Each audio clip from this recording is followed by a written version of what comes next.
जय श्री कृष्ण। शुक्लांबरधरं विष्णुं शशिवर्णं चतुर्भुजं प्रसन्नवदनं ध्यायेत् सर्वविघ्नोपशान्तये। कृष्णाय वासुदेवाय देवकीनन्दनाय च नन्दगोपकुमाराय गोविंदाय नमो नमः। మహాకవి శ్రీ బొమ్మెర పోతనామాత్య ప్రణీత శ్రీ మహాభాగవతం చదువుతున్నాము. చతుర్థ స్కంధంలో ఉన్నాం.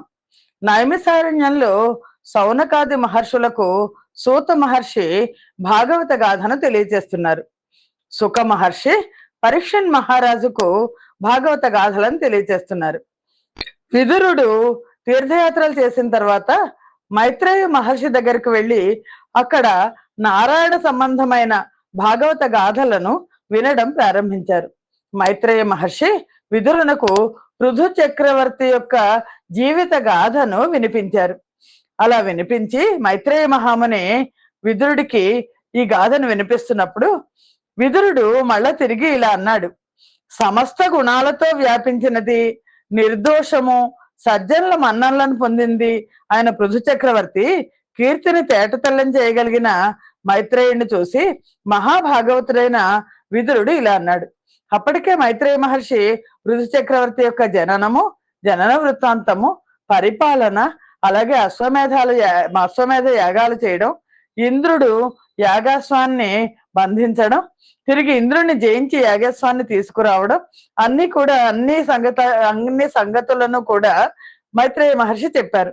చెప్తే విదురుడు ఇంకా వినాలనుంది నాకు అని, మునినాథ విను పృథు జనపాల చంద్రుండు శోభ గొప్ప మేదినీసురుల చేత రాజ్యాభిషేక సంపూజ్యుడై దేవతా గణముచే లబ్ధార్హ గణుడు నగుచు వైష్ణవ తేజంబు వలనొప్ప ధరించి అర్ధినే ఏ కర్మమాచరించే నది నాకు నెరిగింపు ఘనమాత్మ భూమియే రూఢి గవాకృతి రూఢయవని విక్రమోద్దీప్తమై యొప్పి వెలయునట్టి కర్మమున నిపుడు రాజన్య గణము బ్రతుకు నట్టి పృథుకీర్తి ధనలోన నతి వివేకి దవిలి ఎవ్వడు వినకొండు ధన్య చరిత.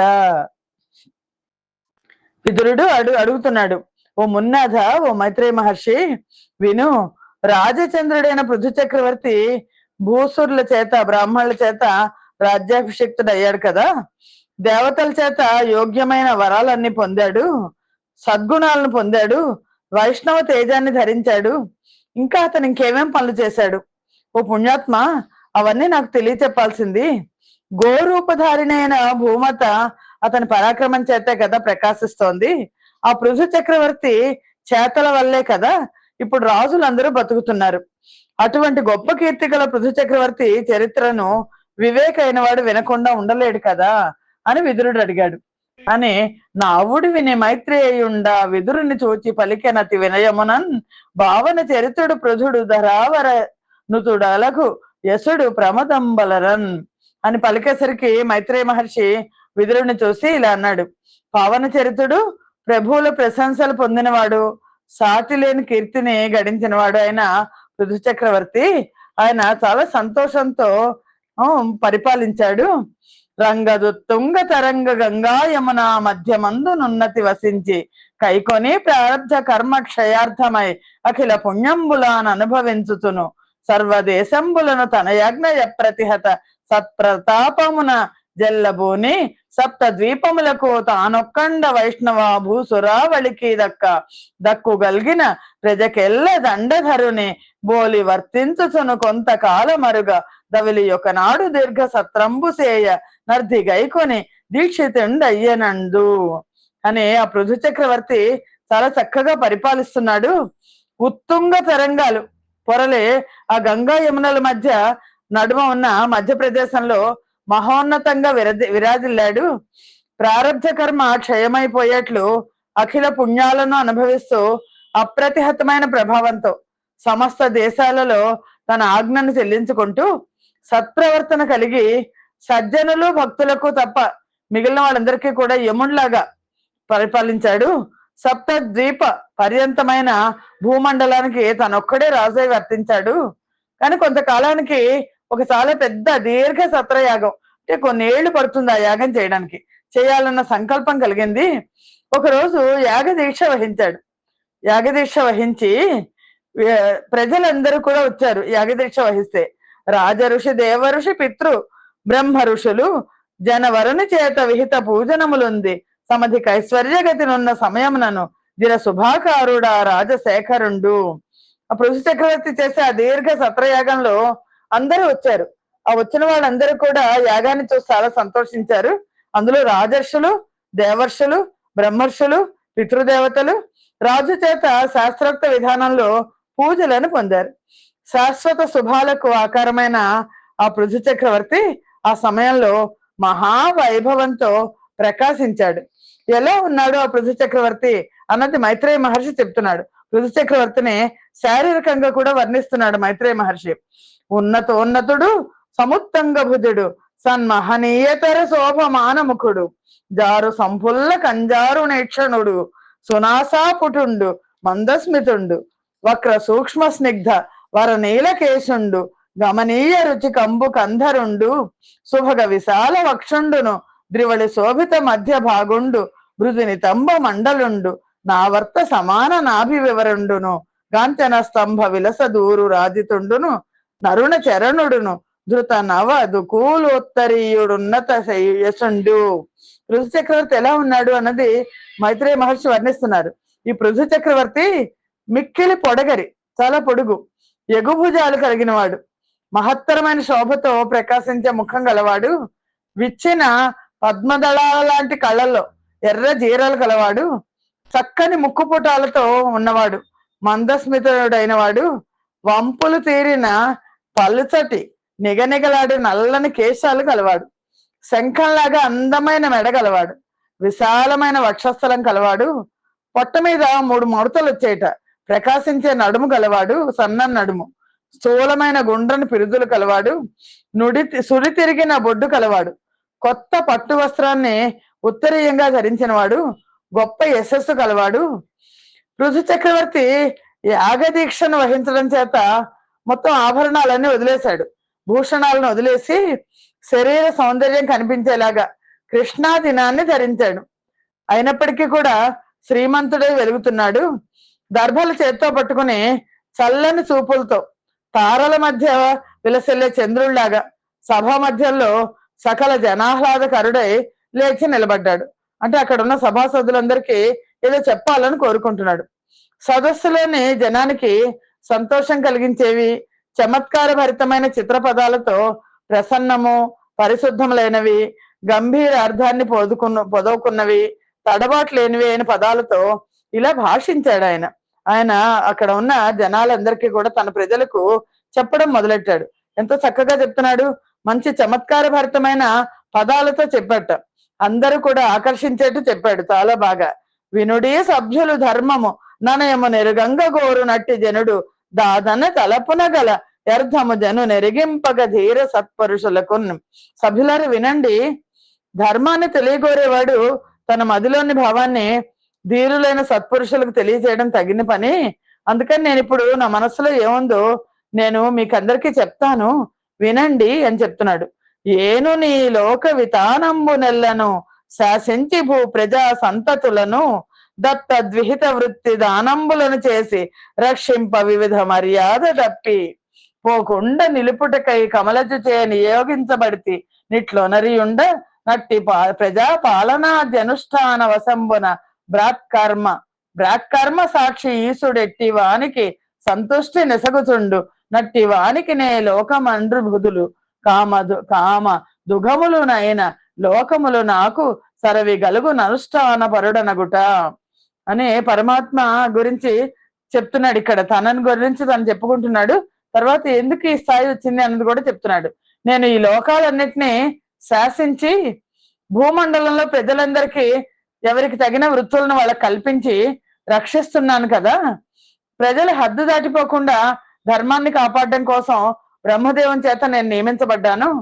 ఈ విధిని బ్రహ్మదేవుడు నాకు ఇచ్చిన బాధ్యతని పరమావధిగా చేసుకొని ప్రజల్ని పాలించడమే నా కర్మానుష్ఠానం. నా పని అదే.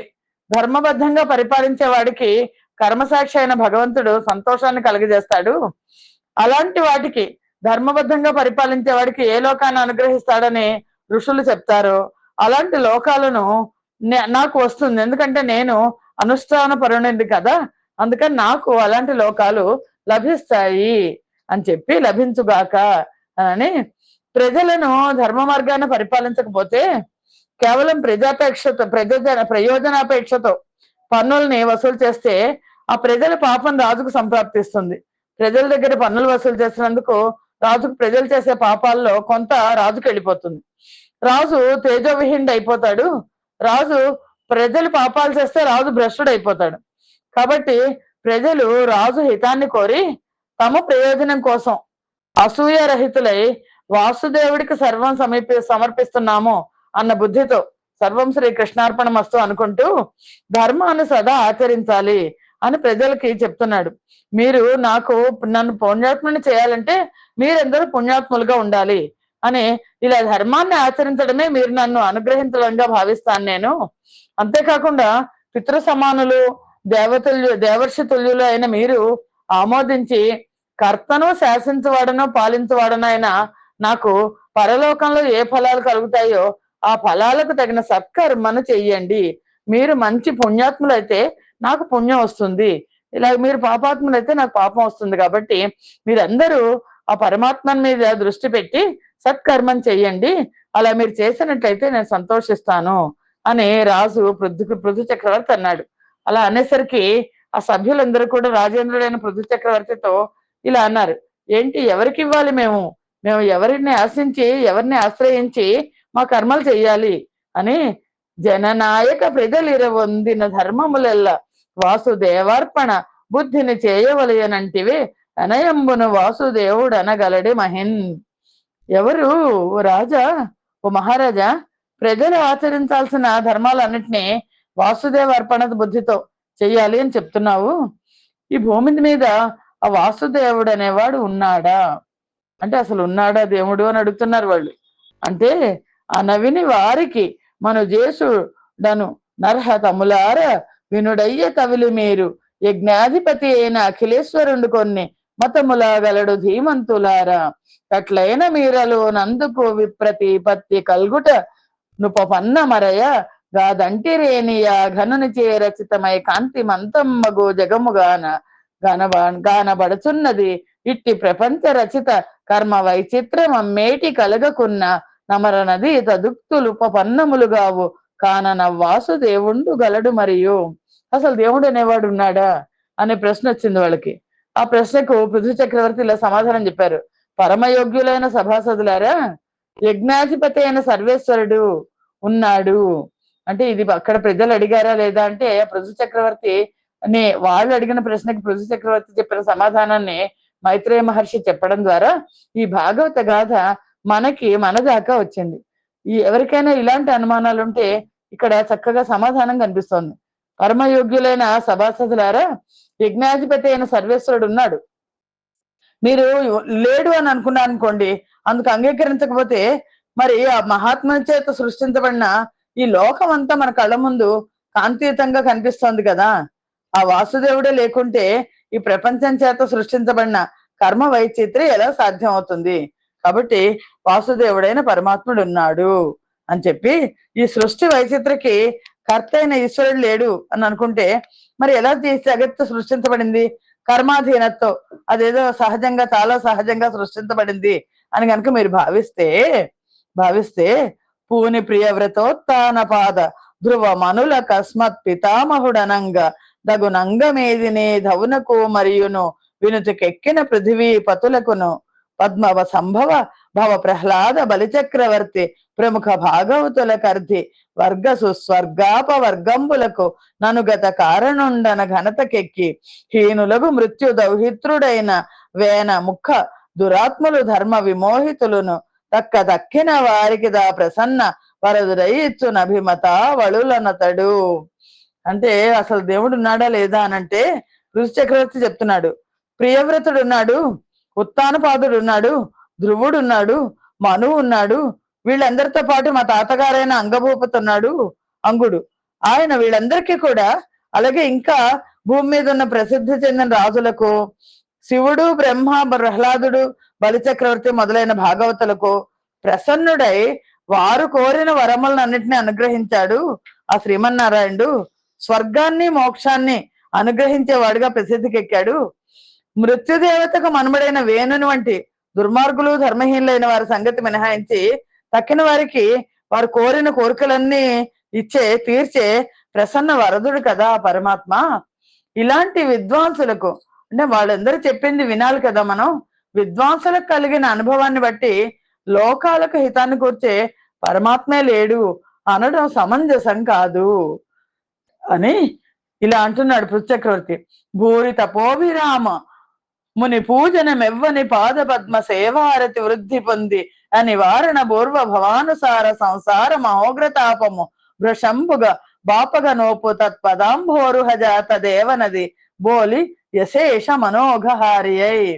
ఎవరి పాద పద్మాలను సేవించడం వల్ల గొప్ప తపస్సంపన్నులైన మునుల పూజలు వృద్ధి చెందాయో, పూర్వ జన్మలను అనుసరించి మానవ కోటికి సంప్రాప్తించే అనివార్యమైన సంసారము అనే మహా ఉగ్ర తాపాన్ని పోగొడుతున్నాయో, అలాగే ఆ పాద పద్మాల నుండి పుట్టిన గంగానదిల మదిలోని పాపాలన్నీ కూడా పోగొడుతున్నాయి ఆ పాద పద్మాలను పూజిస్తే అని. ఇంకా అనుపమ భక్తి నెవ్వని పదాంబుజ మూలము మందిరంబుగా ననయము బొందువాడు నిహతాఖిల భూరి మనోమలుండు సద్వినుత విరక్తి బోధ ధృతి వీర్య విశేష సమన్వితుండు దాననగదగి భూరి సంస్కృతి మహత్తర దుఃఖమునందడెన్నడున్.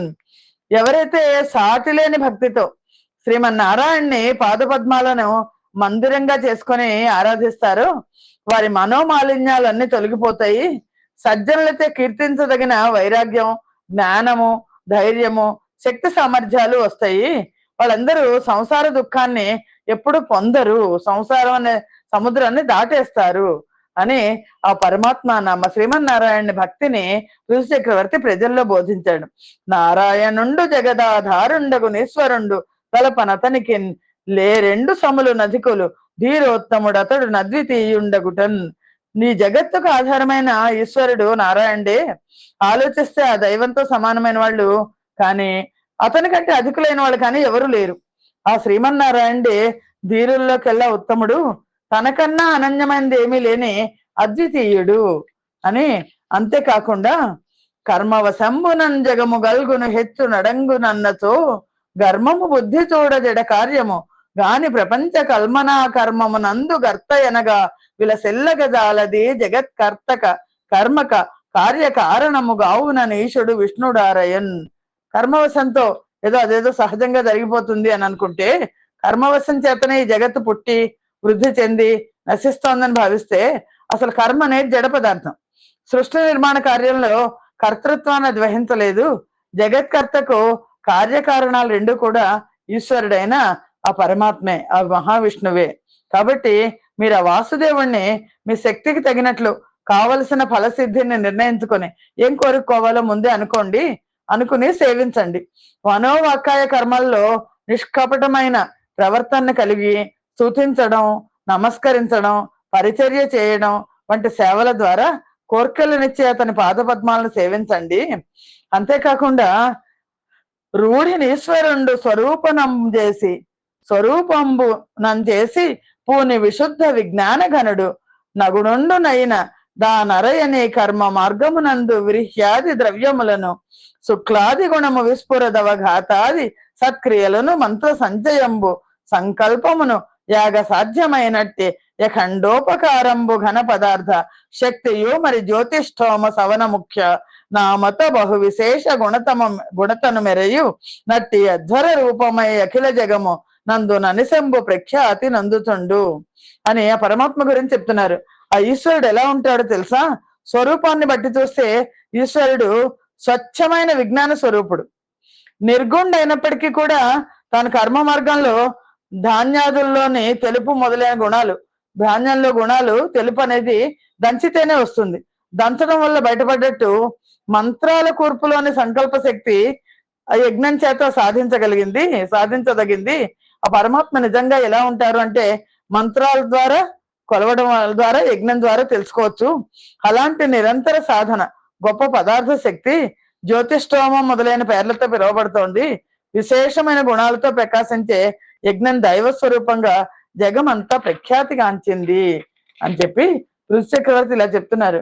ఒక కొయ్య ఉంటే కొయ్యలో ఉన్న అగ్ని ఆ కొయ్య యొక్క గుణాలైన పొడవు వంకర్లను అనుసరిస్తుంది. అలాగే దేహం పుట్టుక కారణమైన అవ్యక్తము, కాలము, సంస్కారము, అదృష్టము అనే గుణాలు దేహానికే కాకుండా జీవికి కూడా సంక్రమిస్తాయి. అందుచేత అంతర్యామి దేహ ధర్మాలను అనుసరించే వ్యక్తం అవుతాడు. ఏ దేహంలో ఉన్న జీవి ఎలా కొలిస్తే అలా వ్యక్తం అవుతాడు అంతర్యామి అని. దేహంలో ఉన్న అంతర్యామి ఆనందమయుడు, యజ్ఞేశ్వరుడు, యోగ ఫలం అని చెప్పి మళ్ళీ ఇలా అంటున్నాడు పృథ్వచక్రవర్తి. ఈ భూమిపై ఉన్న నా ప్రజలు దృఢవ్రతులై యజ్ఞభుక్కు అయిన ఈశ్వరుడు, సర్వేశ్వరుడైన శ్రీహరిని స్వధర్మానుసారం నిరంతరం పూజిస్తున్నారు. వారు నన్ను మిక్కిలి అనుగ్రహించువారని హరిభక్తులైన మహాత్ముల్ని నుతించి మళ్ళీ పృథువిలా అన్నాడు. ఎవరైతే ఆ శ్రీహరిని పూజ చేస్తారో వాళ్ళు వాళ్ళు నాకు చాలా మేలు చేస్తున్నారు, నన్ను ఎక్కువ అనుగ్రహిస్తున్నారు. ఎందుకంటే వాళ్ళు పుణ్యాత్ములు అవుతారు. వాళ్ళు పుణ్యాత్ములు అయితే వాళ్ళ పుణ్యంలో భాగం రాదు, కానీ వాళ్ళు పాపం చేస్తే పాపాత్ములకు ఆనందం వల్ల రాజు పాపాత్ముడు అవటం లేదు అని చెప్పి, అలాగే బ్రాహ్మణులను కూడా భగవంతుడి పూజ ఎలా చేస్తారో అలాగే ఈ సృష్టి మొత్తానికి కూడా నిర్వహిస్తున్న బ్రాహ్మణులను కూడా ఇహలోకంలో మీరు పూజించాలి అని ఋషి చక్రవర్తి చెప్తున్నాడు.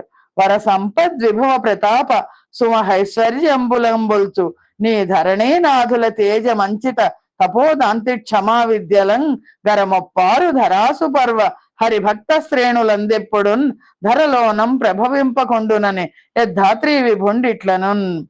గొప్ప సంపదతో, వైభవంతో, ప్రతాపంతో, మహదైశ్వర్యంతో ప్రకాశించే రాజుల తేజస్సు భూమి మీద తపస్సు, ఇంద్రియ నిగ్రహం, క్షమాగుణం వంటి సద్గుణాలతో శోభించే బ్రాహ్మణుల పైన, హరిభక్తుల పైన తన ప్రభావాన్ని చూపించదు. రాజుల కంటే గొప్పవాళ్ళు బ్రాహ్మణులును హరిభక్తులు అని. అరయగనే ధరామర పదాంబుజ రేణువులర్ధి దాల్చి పరమ పురాణ పురుషుడు బ్రాహ్మణ దేవుడు నైన ఎట్టి ఈశ్వరుడు సదాన పాయిని సాగర కన్యను సర్వలోక విస్ఫురిత పవిత్ర కీర్తియును బొంది విభూతి ధనస్యగావునన్. పురాణ పురుషుడైన శ్రీమన్నారాయణుడు బ్రాహ్మణుల పాద పద్మాల కంటిన ధూళి కణాన్ని ధరించి బ్రహ్మవేత్తలైన బ్రాహ్మణులనే దైవంగా భావిస్తాడు. అటువంటి శ్రీహరి సదా అనుసరించి ఉండే లక్ష్మిని పరిగ్రహించి సర్వలోకాలలో ప్రకాశించే పవిత్ర కీర్తిని పొంది వైభవంతో వెలుగొందుతున్నాడు అని. ఏ వసుధామర సేవను చేసి యశేష గుణాన్విత స్థితి ధనర్చు సర్వేశ్వరుండు మరి సంతుష్టుడగునట్టి ధరణి దివిజుల ధర్మపరులు నలగు వినీతులునై అవశ్యంబు సేవింపరే ధరాదేవ నిత్య సేవచే పురుషుండు చిరతర జ్ఞాన విద్యాభ్యాసిగా కున్న నైననతడు వేగమున నంతరంగమ్ము విశోదమగుట చేసి కైవల్య పదమును చెందునట్లు గాన లోకులు భూదేవత నికరము దగిలి భజింపవలయను దత్తమతిని. ఏ బ్రాహ్మణుల సేవతో సమస్త సద్గుణాలు అలవడతాయో సర్వేశ్వరుడు సంతృప్తి పొందుతాడు. అలాంటి బ్రాహ్మణులను, భూసురులను ధర్మపరులై వినయంతో సేవించండి. భూసురులను నిత్యం సేవించడం వల్ల గొప్ప జ్ఞాని, పండితుడు కాకపోయినప్పటికీ హృదయం నిర్మలమై తేటపడుతుంది. అందువల్ల కైవల్య పదాన్ని పొందుతారు. అందుచేత బ్రహ్మవేత్తలైన బ్రాహ్మణులను గొప్ప మనస్సుతో ప్రజలందరూ కూడా పూజించాలి, ఆదరించాలి అని చెప్పి ఇంకా చెప్తున్నాడు.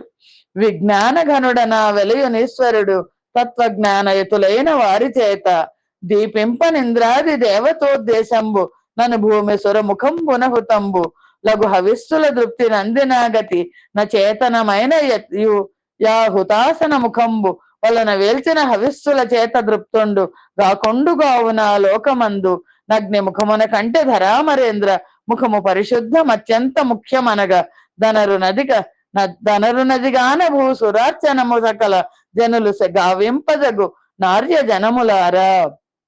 ఓ ఆర్యులారా, తత్వజ్ఞాన సంపన్నులైన వాళ్ళు ఇంద్రాది దేవతలను ఉద్దేశించి భూసుర ప్రవర ముఖంగా అర్చించే హవిస్సుల వలన తృప్తి చెందినట్లుగా అచేతనమైన అగ్నిలో వేల్చిన హవిస్సుల వల్ల విజ్ఞాన ఘనుడైన ప్రకాశించే ఈశ్వరుడు తృప్తి చెందడు. బ్రాహ్మణులను ఎవరైతే కొలుస్తారో బ్రాహ్మణులు తృప్తి చెందితే భగవంతుడు తృప్తి చెందుతాడు అని. అగ్నిముఖం కంటే బ్రాహ్మణ ముఖం అత్యంత పరిశుద్ధమైంది, ముఖ్యమైనదిగా అలరారుతోంది. అందుచేత సకల జనులు భూసురులను అర్చించాలి. భగవద్గీతలో కూడా పరమాత్మ ఏం చెప్తారంటే ఈ తమో గుణం ఉన్నవాళ్ళు సరిగ్గా అన్న వితరణ చేయకుండా, శ్రద్ధ లేకుండా, బ్రాహ్మణులకు దక్షిణ సరిగ్గా ఇవ్వకుండా పూజలు చేస్తారు, ఆ పూజలు ఏవి ఫలించవు అని చెప్తారు.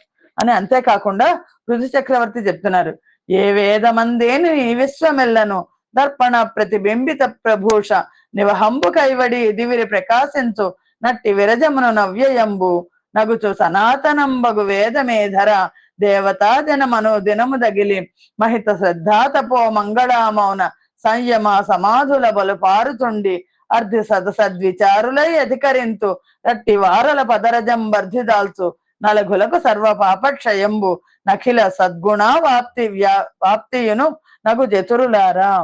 ఎవరైతే శ్రద్ధ కలిగిన భక్తి కలిగిన బ్రాహ్మణులు ఉన్నారో వాళ్ళు సమాజంలో అందరికంటే గొప్పవాళ్ళు అని చెప్తున్నారు.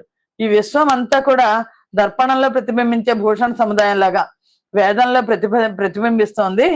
సనాతనము నాశనం లేనిదే అనే వేదాన్ని ఏ విప్రులు ప్రతిరోజు తపస్సు చేసుకుంటూ పఠిస్తుంటారో, అలాగే సంయమ సమాధులతో సద్విచారులై అధ్యయనం చేస్తారు.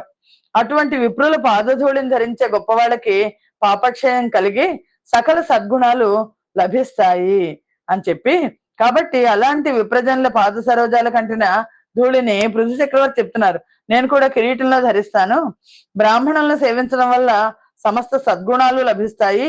శీలధనుడు కృతజ్ఞుడు శ్రద్ధాళువు అయిన అతన్ని సకల సంపదలు వరిస్తాయి. కాబట్టి గో బ్రాహ్మణ పరివారంతో, గోబ్రాహ్మణ విస్తు శుభమస్తు నిత్యం అంటాం కదా, అనుచరులతో కూడిన జనార్దనుడు నా పట్ల ప్రసన్నుడగుగాక అని పలికిన పృథు చక్రవర్తిని చూసి పితృదేవతలు, దేవతలు, బ్రాహ్మణులు, సత్పురుషులు సంతృప్తి చెందిన వారే బాగు బాగు అంటూ సాధువాదాలతో అభినందించి వాళ్ళు ఇలా అన్నారు, మనుజేంద్ర నీకతంబున ననుపమ ఘన బ్రహ్మ దండ హతుడత్యగ వర్తనుడు నగునట్టి వేణు ధనయము నరకంబు వలన అర్థి ధరించన్. ఓ మహారాజా, మహాపాపవర్తనుడు ఎవరు? పృథు చక్రవర్తి తండ్రి వేణుడు.